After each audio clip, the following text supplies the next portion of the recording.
نوجوان تھا اور یتیم بھی تھا. شوق بن گیا دین پڑھنے کا.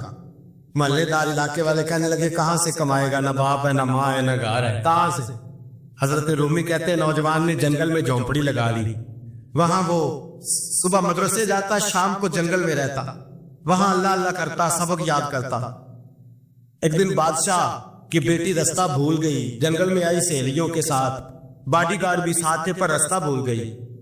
کھوتی کھوتی شام ہو گئی, ایسی کھوئی کہ جب رات گہری ہو گئی تو آ کے اس نوجوان کے پاس رکی اور چلانے لگی. شیر کے دھاڑنے کی آواز آتی ہے, بھیڑیے کے بولنے کی آواز آتی ہے. نوجوان اکیلا, سہیلیاں بچھڑ گئیں, گارڈ بچھڑ گئے. کہنے لگی میں پریشان ہوں, مجھے جگہ مل جائے گی. نوجوان کہتا میں نے شہزادی دیکھی اور مجھے بھی پتا تھا کہ گھر ایک ہی ہے اور آپ کو اندر سے دروازہ بھی بند کرنا پڑتا ہے, جنگل جانور بھی آ جاتے ہیں. کہتے میری چھوٹی سی کٹیا میں جھونپڑی میں وہ آئی, رو کے کہنے لگی سہارا کوئی نہیں, اگر میں پیچھے نکلوں گی تو بھیڑیے کھا جائے گا. کہتے میں نے اسے جگہ دے دی. اکیلی عورت, چراغ جل رہا ہے, سبق یاد کر رہا ہوں. میرے نبی پاک نے فرمایا جہاں مرد عورت اکیلے ہو تیسرا شیطان ہوتا ہے. اور شہزادی, وہ بچہ کہتا ہے سبق یاد کرتا رہا ساری رات. وہ بچی کو کہا سو جا, پر وہ کہتی ہے نیند مجھے بھی کہاں آئی. ایسے موقع پر نیند, ساری رات سبق یاد کرتا. تھوڑی دیر کے بعد چراغ جلتا تو اس پہ انگلی رکھتا, ہاتھ جلتا تو پیچھے کھینچنے, پھر دوسری انگلی رکھتا. تھوڑی دیر کے بعد جلتا تو کھینچنے, ہاتھ سارا جل گیا. صبح کرنیں چمکی تو کہنے لگا چل نکل جا, دوڑ جا, بس بڑا صبر کا امتحان ہو گیا, چلی جا. شہزادی باہر نکلی, سپاہی ڈھونڈ رہے تھے. بادشاہ خود جنگل میں نکلا ہوا تھا, میری بیٹی مل گئی. بادشاہ تنہائی میں جا کے کہنے لگا بیٹا میں دنیا کو بتاؤں گا کہ میری بیٹی کھوئی نہیں تھی, سپاہی ساتھ ہی تھے. یہ بڑا مشکل ہوتا ہے, بیٹی تو بھول کے بھی رات کہیں رہ پڑے تو لوگ جینے نہیں دیتے, تو بیٹا مشکل ہو جائے گا میرے لیے. کہاں تھی؟ اس نے کہا نیک نوجوان کے پاس. اس نے کہا بیٹا میں تو تیری بات مانوں گا پر دنیا نہیں مانے گی. اگر اس نوجوان نے کسی کو بتا دیا کہ تو اس کے پاس تھی تو پھر لوگ میرا جینا محال کر دیں گے. بیٹا میں مر جاؤں گا, میری مجبوری یہ ہے کہ وہ کہیں راز نہ اگل دے وہ نوجوان, اسے قتل کرنا پڑے گا. عورت نے منتیں کی, اس بیٹی نے کہا میرے موسم کو مارو گے, روئی. اور وہ کہنے لگا میں بادشاہ ہوں, میرا اپنا وقار ہے, میں اس کو چھوڑ نہیں سکتا. گرفتار کر لائے سپاہی. وقت طے ہو گیا سزا کا. اکیلے کارکوشری میں رکھا گیا, جو اس کے خاص اعتبار والے تھے ان کی ڈیوٹی لگائی. بادشاہ نے بلایا طالب علم, آیا. عورت کہنے لگی, بیٹی کہنے لگی ایک دفعہ تو بلاؤ نا, ایک سوال بات پردے میں رہ کے پوچھنا ہے اور پھر جو آپ کا جی چاہے. میرے موسم کو مارنا تو ہے تو مرضی آپ کی. سامنے کھڑا کیا نوجوان, پردے کے پیچھے عورت کھڑی ہو گئی. بادشاہ بیچ بیٹھ گیا. بی بی کہنے لگی ساری رات بیدار میں بھی رہی, سویا تو بھی نہیں. وہ جو تو چراغ کے قریب ہاتھ لگا کے جلاتا تھا وہ سمجھ نہیں آئی. نوجوان رو پڑا, کہنے لگا کیا کروں, میں نے رسول اللہ کا دین پڑھا ہے. کیا کروں, میں نے حضور کا دین پڑھا ہے. میں نے پڑھا ہے کہ زانی کو سب سے نیچے دوزخ کے سب سے نچلے درجے میں جلایا جائے, اسے جہنمیوں کا پیپ اور ریشہ پلایا جائے, کند کھلایا جائے. یہ روایتیں پڑھی ہوئی تھی. تھوڑی دیر کے بعد شیطان مجھے کہتا تھا بدکاری کر لے. میں اپنا ہاتھ اسی وقت جب شیطان مشورہ دیتا تو میں آگ پہ کرتا. میں کہتا اگر یہ برداشت ہو گئی تو وہ بھی ہو جائے. جب ہاتھ جلتا تو میں سمجھ جاتا نہیں تجھ سے تو یہ نہیں برداشت ہوتی تو وہ کیسے ہو. پھر مجھے شیطان مشورہ دیتا کوئی دیکھ نہیں رہا تو بلانے نہیں گیا, خود آئی. میں دوسری انگلی لگا دیتا. میں نے ہاتھ جلایا اور میں سمجھ گیا جب چھوٹا سے چراغ کی اتنی سی شمع کی آگ نہیں برداشت ہوتی تو دوزخ کیسے برداشت ہوگی. کہتے میں باز آیا. بادشاہ نے یہ کہانی سنی, لفظ سنے تو چیخ مار کے رویا. کہنے لگا طالب علم تو میرے نبی کا سچا غلام ہے اور میرے رسول کے جو سچے غلام ہوتے ہیں انہیں پھانسیاں نہیں دی جاتی, انہیں تخت پر بٹھایا جاتا ہے. اب تجھے سزا نہیں ہوگی بلکہ میں اپنی بیٹی کا نکاح تیرے ساتھ کروں گا اور میرے بعد اس سلطنت کا بادشاہ بھی تو ہی بنے گا. اب وہ نوجوان وہاں نعرے لگا رہا ہے, کہتا لوگوں تم مجھے کہتے تھے دین سے کیا ملتا ہے, دین سے تو اللہ پخت و تاج بھی عطا فرما دیتا. اگر نوجوان شرم و حیا والے بن کے رہے اللہ ساری عزتیں دے دے گا. دیکھیں نا اللہ کے فضل سے عزت ملتی ہے اور جب کوئی عزت داروں جیسا کام ہی نہ کرے. ایک بات اور عرض کرنی ہے پر وقت تھوڑا رہ گیا. جوانوں میں نا جب کبھی پریشان ہوتا ہوں نا تو میں یہ والی بات کھول کے پڑھتا ہوں والا, یہ بات ڈھارس بناتی ہے. ڈھارس توانائی دیتی ہے, پورا مضمون باندھا ہے. اعلیٰ حضرت کہتے ہیں بیروپیہ تھا, مداری, روح بدل بدل کے دکھایا کرتا تھا, بادشاہوں سے انعام لیتا تھا. ایک دن اورنگزیب عالمگیر کے پاس آ گیا, کہنے لگا میں روح بدلوں گا, اگر آپ پہچان نہ سکے تو میں انعام لوں گا. آپ نے فرمایا میں کوئی ایسے ویسا بادشاہ نہیں. کہا مجھے دھوکہ دینا مشکل ہے. کہا نہیں میں روح بدلوں گا. حضرت اورنگزیب عالمگیر بڑے نیک بادشاہ گزرے, بڑے پرہیزگار. وہ بیروپیہ کہنے لگا میں روح بدلوں گا, آپ نہیں پہچان سکیں گے. فرمایا چل جتنا تیرے اندر زور ہے لگا لے. حضرت نے اعلان کیا کہ میں نے فوجی بھرتی کر دے, 2 ماہ کے بعد ٹیسٹ ہوگا. وہ 2 مہینے دوڑتا رہا, رنگ روپ بناتا رہا, آیا ٹیسٹ دینے. 2-3 سپاہیوں کا امتحان لیا, اس کی باری آئی تو 10 روپے دیے. کہنے لگے تیرے آنے جانے کا کرایہ میں نے تجھے پہچان لیا ہے.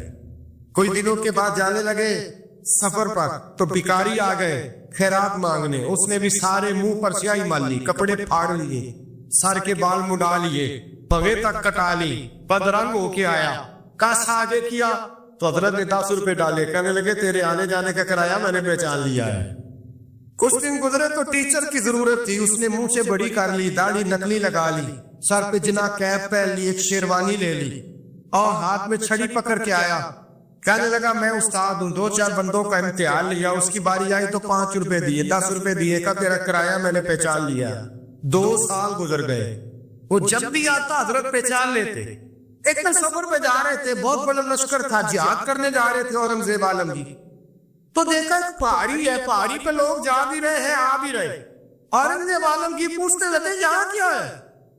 کہنے لگے بابا جی بیٹھے ہیں دعا کرتے ہیں, اللہ کے نیک بندے ہیں. اورنگزیب کہنے لگے یار پرانے لوگ سارے ہی اللہ والوں کو مانتے ہیں, یہ بھی مصیبت آئی ہے جتنی نہیں آئی ہے, سارے لوگ ہی مانتے ہیں. کہنے لگے ذرا میں دعا میں کراؤں, بچے کام جا رہا ہوں. اورنگزیب بادشاہ تھے, بادشاہ لوگ نازک مزاج ہوتے ہیں. گھوڑے سے اترے, بڑی مشکل سے پہاڑی پہ چڑھے, اوپر گئے تو لائن لگی ہے, بابا جی غار میں بیٹھے. کہنے لگے میں نے ملنا, میں اورنگزیب ہوں. انہوں نے کہا ہمارا بابا اس طرح کا پیر نہیں کہ امیر آئے تو رنگ اور ہو, غریب آئے تو اور ہو. یہاں اگر ملنا ہے تو لائن میں لگ جاؤ, سب ایک جیسے. اب لائن میں کھڑے ہو گئے, 50 آدمی آگے تھے. کہتے 51واں نمبر تھا. تھک گیا دھوپ میں کھڑا کھڑا. جب میں پہنچا غار کے دانے تو میں نے بابا جی کے چہرے پہ نظر ڈالی تو بڑا نورانی چہرہ, بڑی خوبصورت لب و لہجہ. میں نے کہا میرے جیسا آدمی بھی پگڑی باندھ لے تو اچھا لگنے لگ جاتا ہے, بڑا خوبصورت انداز. کہتے ہو میں ان کے پاس اتحیات کی حالت میں بیٹھ گیا. میں نے کہا حضور میں جا رہا ہوں جہاد کرنے, دعا کرنا. بزرگوں نے ہاتھ اٹھائے, اللہ اس کی مدد فرما, دین کو غلبہ عطا فرما, اس سے دین کا سچا پکا سپاہی بنا. پھر تھپکی دی, 2-4 نصیحتیں بھی کر ڈالی. دیکھنا ظلم نہ کرنا, زیادتی نہ کرنا, جب تو جیت کھر نہ کرنا, غرور نہ کرنا. نصیحتیں بھی کر دی. کہتے ہیں اب جب میں اٹھا تو 2-4 دینار بطور نذرانہ مسلح کے نیچے رکھے, اور الٹے قدم جب میں غار سے اترا انہوں نے رومال جاڑا اٹھ کے کھڑے ہو گئے. کہنے لگے آج نہیں تو نے پہچانا, آج نہیں تو نے پہچانا, میرا انعام بنتا ہے, آج نہیں پہچانا, لا پیسے. اورنگزیب کہنے لگا یار تو نے حد کر دی, کہاں چڑھا کہاں کھڑا رہا, دھوپ میں تھک گیا, کمال کر دی بھائی تو نے. پتا تو کیا لے گا, آپ کو جلدی بتا, کتنے لوگ پیچھے دھوپ میں کھڑے ہیں, لشکر سارا کھڑا ہے, کیا لے گا. اس نے کہا سب سے قیمتی ہیرے وہ ہے جو تیرے سر کے تاج میں لگے ہوئے, مجھے تیرا تاج چاہیے. او بھائیو سننا اور یاد رکھنا, میرے اعلیٰ حضرت کہتے ہیں بادشاہ نے سر کے اوپر سے تاج اتارا, بہروپیے کے قدموں میں رکھا اور کہنے لگے یہ لے, اور یہ تو تیرا مانگنے پر میں نے دیا ہے نا, میں واپس آتا ہوں تو آنا, میں اپنی مرضی سے بھی تجھے دوں گا. تو نے اورنگزیب جیسے بندے کو دھوکا دیا, آنا میں اس وقت بھی دوں گا. وہ دے کر پس بات ختم ہو گئی, حق ہو گئی. دے کر کہتے ہیں جب میں پلٹا نہ واپس, بہروپیے نے آواز دی بادشاہ ٹھہر جا. تو میں نے پلٹ کے دیکھا تو کہنے لگے یہ اپنا تاج لے جا, اٹھا اور لے جا.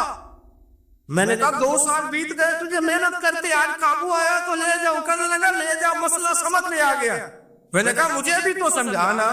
کہتے ہیں وہ پھوٹ پھوٹ کے رویا, اس کی آنکھیں برس پڑی, سیلاب کی طرح آنسو بہہ نکلے, تڑپا اور رو کے کہنے لگا بادشاہ میں نے جھوٹ موٹ رسول اللہ کی غلامی اختیار کی تھی, جھوٹ موٹ کی داڑھی, جھوٹ موٹ کی پگڑی, جھوٹ موٹ کا فقر, میں نے جھوٹ موٹ نبی پاک کا لباس پہنا ہے, تو تیرے جیسے بادشاہوں کے تاج میرے قدموں میں آ گئے ہیں. اگر میں سچ مچ رسول اللہ کا غلام بنوں گا تو اللہ کیا کچھ عطا فرمائے، اللہ کتنی نعمتوں سے نوازے۔ میرے اعلیٰ کیا فرماتے ہیں؟ اعلیٰ حضرت فرماتے ہیں فرشتے بھی کرتے ہیں تعظیم میری۔ کون جی؟ اللہ ایسا عقیدہ بھی کم ملے گا جو بریلی کے امام کا عقیدہ ہے، ایسا بھی کم، کہتے ہیں فرشتے بھی کرتے ہیں تعظیم میری۔ کیوں؟ فرمانے لگے فدا ہو کے ان پر یہ عزت ملی۔ بغداد کے ایک درویش عالم تھے، تو وہ جب بھی نماز پڑھاتے نا تو کسی تاجر کی 2 بیویوں کے بارے میں دعا مانگتے۔ توجہ ہے میری بات پر؟ نماز پڑھاتے تو کہتے ہیں اللہ اس تاجر کی 2 بیویوں کو اپنی خاص رحمتیں عطا فرما۔ ایک دن لوگ ان کے گرد اکٹھے ہو گئے، کہنے لگے بابا جی بتائیں تو صحیح وہ بیویاں کون تھی جن کے لیے آپ دعا مانگتے؟ تو فرمانے لگے میرے شہر کا ایک تاجر تھا، بہت بڑا تاجر تھا، مالدار تھا پر بے اولاد تھا۔ اسے بغداد سے ملک شام جانا پڑتا تھا تجارت کرنے، اور کئی مہینے اسے شام کے ملک میں رہنا پڑتا تھا۔ اس نے اس طرح کیا کہ وہاں بھی ایک شادی کر لی۔ تو جو ہے نا میری بات پر، کیا کر لیا اس نے؟ دوسری شادی کرنا مرد کے لیے جائز ہے، تیسری کرنا بھی، چوتھی کرنا بھی بھیا کا وقت، مگر اگر انصاف کر سکے تو۔ اگر چاروں میں ہم نہ آدھا مسئلہ سنتے ہیں اور آدھا ہی بیان کرتے ہیں، اگر انصاف نہ کر سکے پھر اس کے لیے 4 جائز، پھر وہ ایک ہی رکھے گا۔ تو عزیز دوست دوسرا نکاح کر لیا، شادی ہو گئی، اب وہ وہاں کچھ زیادہ وقت گزارنے لگا، مالدار آدمی تھا، بیوی کو مکان بھی لے کے دے دیا۔ اب وہ جب دیر سے آتا واپس، اور جب آتا بھی تو اس کے وہ والے انداز نہ ہوتے جو پہلے ہوا کرتے تھے۔ اب بیوی سے بڑا جاسوس بھی کوئی نہیں ہوتا، اس کو تو پہلے ہی پتہ چل جاتا ہے کہ ماجرا کیا ہے، اسے بڑی خبر ہوتی ہے۔ تو اس نے محسوس کر لیا کہ بدلے سے میری سرکار نظر آتے۔ وہ کہنے لگی اب کہ جب آتا جاتا ہے تو اس کے حالات کچھ بدلے سے ہیں، ماحول کچھ اور ہے۔ اس نے ایک بوڑھا آدمی جو اس کا عزیز بھی تھا اور سمجھدار بھی تھا اس کو تیار کیا، کہنے لگی اب کہ جب ملک کے شام جائے نا تو اس کا پیچھا کرنا اور خبر کرنا کہ کہاں رہتا ہے، کہاں جاتا ہے، کیا کرتا ہے۔ وہ بوڑھے بزرگ جو تھے وہ خاتون کے کہنے پر کچھ اس نے کرایہ بھی دیا، وہ اس تاجر کے پیچھے گئے اور واپس آ کے خبر دی، کہنے لگے کہ یہ تو 2-3 سال بیت گئے، اس نے وہاں بھی شادی کی ہوئی ہے، تجھے بتایا ہی نہیں۔ بیوی بڑی سمجھدار تھی، حوصلہ مند، زیرک، اس نے شور نہیں مچایا۔ اس نے کہا کہ میں نا اب جب آئے گا نا تو طریقے سے بات کروں گی اور پوچھوں گی کہ ایسا کیوں کیا، اور یہ بھی اس نے آ کے بتایا کہ اگر تیرے ساتھ نکاح کے بعد اسے اولاد نہیں ملی تو اولاد وہاں بھی کوئی نہیں، یہ مکمل تفصیلات۔ اب جب اس دفعہ خامند آیا تو آتے ہی وہ بیمار ہو گیا، کمزور ہونے لگا۔ اب خاتون نے مناسب نہیں سمجھا کہ آتے ہی دڑام سے میں اس کے سر پر یہ ٹھوڑ دوں کہ تو نے نکاح کیا ہوا ہے اور مجھے بتایا نہیں۔ وہ ذرا تسلی میں رہی، کچھ وہ بیمار تھا، حوصلہ رکھا، خدمت کرتی رہی۔ کچھ دن گزرے تو وہ تاجر انتقال کر گیا، فوت ہو گیا۔ اب راز کھول نہ سکا، عدت گزاری، اور جب سارا مال جمع کیا نا تو اشرفیوں کی بوریاں بڑھ گئی۔ سارا مال اس بی بی کا، 4 بوریوں میں اشرفیاں، 4۔ یہاں تو پیٹ کا دوزخ ہے، معاذ اللہ بھرتا ہی نہیں۔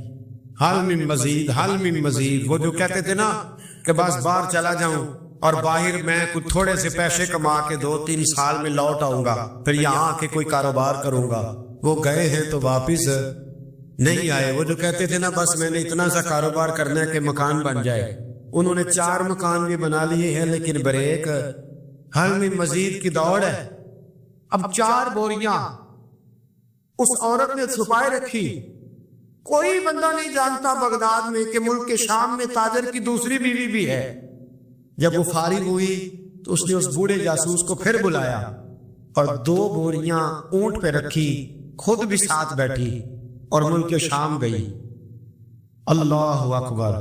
وہ بزرگ کہتے ہیں میں ایسے نہیں دعا کرتا، اس کو جا کے کہنے لگی میں اکیلی وارث نہیں ہوں، آدھے کی وارث تو بھی ہے، میں اکیلی وارث نہیں، یہ تقسیم وراثت ہے، آدھی کی وارث تو بھی ہے، تو رکھ اپنے پیسے، مجھے پتا ہے اس نے نکاح کیا تھا پر مجھے بتایا نہیں تھا، تو رکھ اپنے پیسے، میں تجھے دے رہی ہوں، آدھے تیرے ہیں آدھے میرے ہیں۔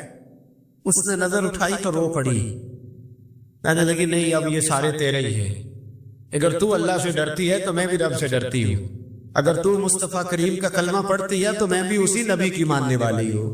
کہا بات کیا ہے، میرا کیوں ہے سارا؟ تو وہ خاتون کہنے لگی وہ 2 سال 3 سال سے میرے ساتھ نکاح تھا، اور اس نے بتایا تھا مجھے کہ میری بیوی بھی ہے، اور میں غریب تھی تو میرے والدین کو بھی بتایا تھا کہ میری دوسری شادی ہے، یہ مکان اس نے مجھے لے کے دیا تھا، میرے تمام اخراجات وہ پورے کرتا تھا، نان و نفقہ کا خیال رکھتا تھا، لیکن اب کہ جب وہ آیا تو وہ بیمار تھا۔ اس نے مجھے بتایا کہ مجھے طبیب نے بتایا ہے کہ میں شدید بیمار ہوں، شاید بچ نہ سکوں۔ تو کہنے لگی وہ مجھے کئی لاکھ روپے بھی دے گیا، اور جاتے دفعہ مجھے طلاق بھی دے گیا، فارغ کر گیا۔ کہنے لگا تو جہاں چاہے میرے بعد نکاح کر سکتی ہے، اور کہنے لگا میں چاہتا تھا پہلی بیوی کو بتا دوں، موقع نہیں بنا، اور اس کا دل نہ ٹوٹے، بتا نہیں پایا، لہذا وہ مجھے ڈھیر سارے پیسے دے چکا ہے، سارا میرا حصہ مجھے پہلے سے دے چکا ہے۔ میری بہن اب یہ 4 بوریوں میں سے 2 میری نہیں بلکہ 4 کی 4 ہی تیری ہے، تو ہی اس کی حقدار ہے۔ تو بزرگ کہتے ہیں مجھے بتاؤ جن کے اندر اس قسم کے تقوی کی جھلک ہو ان کے لیے ہر نماز کے بعد دعا مانگنی چاہیے کہ نہیں مانگنی چاہیے؟ حضرت عمر کے زمانے میں نا ایک نوجوان تھا، نیک تھا، مسجد جایا کرتا تھا رات کو، تو مسجد جا رہا تھا تو رستے میں ایک عورت نے دعوت گناہ دی، ابن عساکر نے اس کو لکھا ہے۔ تو نوجوان تھا، خواہشات تھی، کچھ طبیعت مائل ہو گئی، ابھی ادھر جا ہی رہا تھا کہ کسی نے آیت پڑھ دی والی من خاف مقام ربی جنتان، جو رب کے سامنے کھڑے ہونے سے ڈرے گا اللہ 2 جنتیں دے گا۔ اتنا ڈرا کہ بے ہوش ہو کے گر پڑا۔ بیماری سے لوگ بے ہوش ہوتے ہیں، پیسے ڈوب گئے بے ہوش ہوتے ہیں، بچے کے غم میں بے ہوش ہوتے ہیں۔ سچ بتاؤ کبھی خوف خدا سے بھی بے ہوش ہوتا کوئی دیکھا ہے؟ ہمارے ہاں تو روز مرہ ہی نہیں ہے بھائی، اور بڑی باتیں ہیں، بے ہوش ہونے کی، ڈرنے کی، غش کھانے کی۔ بے ہوش ہو کے گر پڑا، بوڑھے باپ کو کسی نے بتایا بچہ بے ہوش پڑا ہے، اٹھا کے گھر لائے، گھر لا کے کہا بیٹا کیا ہوا؟ نوجوان ہے، چڑھتی جوانی ہے، پر پاکیزہ بڑی ہے۔ کہنے لگا ابا جی گناہ کی طرف چلا گیا تھا، پر میں نے آیت سن لی جو اللہ کے سامنے کھڑے ہونے سے ڈرے گا رب 2 جنتیں دے گا۔ میں ڈر گیا تھا، رب واقعی 2 جنتیں دے گا۔ باپ رو پڑے، ابا جی کی آنکھوں میں آنسو آئے، اور کہا پتر اللہ بڑا مہربان ہے، اس کے بعد سچے ہیں، واقعی 2 جنتیں دے گا۔ اس نے پھر ایک چیخ ماری، اور اس طرح کی ماری کہ اس کی روح پرواز کر گئی،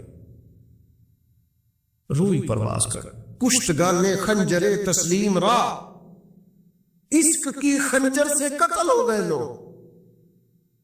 صبح حضرت عمر کو پتا چلا کہ انہوں نے تو رات جنازہ بھی پڑھ دیا، تدفین بھی کر دی۔ جناب عمر فرمانے لگے اتنا نیک نوجوان خوف خدا سے دنیا سے چلا گیا، مجھے کیوں نہیں بلایا، میں جنازہ پڑھتا۔